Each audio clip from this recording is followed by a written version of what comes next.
বৰ্তমান উপস্থিত আছোঁ গোবিন্দ ককাহঁতৰ ঘৰত। গোবিন্দ ককাহঁতৰ ঘৰত ৰাতিপুৱাই আহিছিলোঁ মই কিবা এটা কথা আলোচনা কৰিবৰ কাৰণে। সেইটো কাৰণে ভাবিলোঁ ৰাইজকো বোলো ভিডিঅ'টো বনাই দেখাই দিওঁ। গোবিন্দ ককা যিটো ড্ৰেছত আজি আছিলে, মই পটককৈ ভয় খাই গৈছিলোঁ। ককা মই বহুত ভয় খাই গৈছিলোঁ।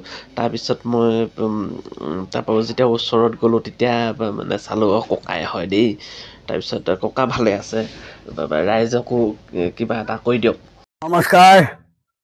জনপ্ৰিয় আজি জয় আই অসম সকলো পিতা মাতাৰ শ্ৰী চৰণত ধৰিছোঁ। ককায়ে বহুত ধুনীয়াকৈ ৰাইজক কথাখিনি ক'লে সন্মান সহকাৰে। ভাল লাগিছে ককা।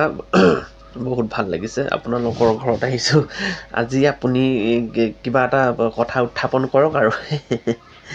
আজি জুবিনে ৰাজীৱ শদিয়াক কিয় চিনি নাপাওঁ বুলি ক'লে?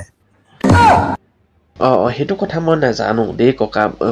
কোনে কাক চিনি পায় নাপায় মই সেইবিলাক বিতৰ্কত নোসোমাওঁ। আপুনি জানেইচোন মই এইবিলাক বিতৰ্কত মই নিশ্চিতকৈ নোসোমাওঁ। মানে মই সেই পাৰ্থক্যটো আপুনি নিজেই উলিয়াই লওক বুজিছে ককা। মই নোৱাৰোঁ মানে।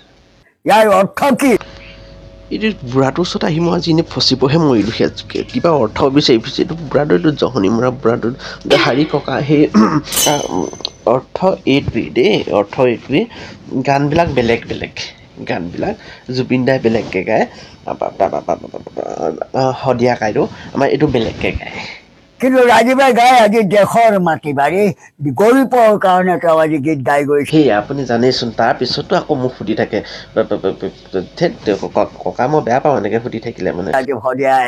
ৰাজীৱ শদিয়াৰ গীতত ৰাইজ আজিও উত্তৰ হৈ আছে, পৰ্যায় আজিও হাত তালি মাৰি আছে ৰাজীৱ শদিয়াৰ সংগীতত, হয়নে? হয়। তেনেহ'লে জুবিন দাই কি গাইছে? আজি জুবিনে গাইছে কি? আজি কাৰ পোকৰ বহল, হয়নে? হয়। হয়নে? কাৰ তপিনা বহল, জুবিনে সেইটোহে গাইছে।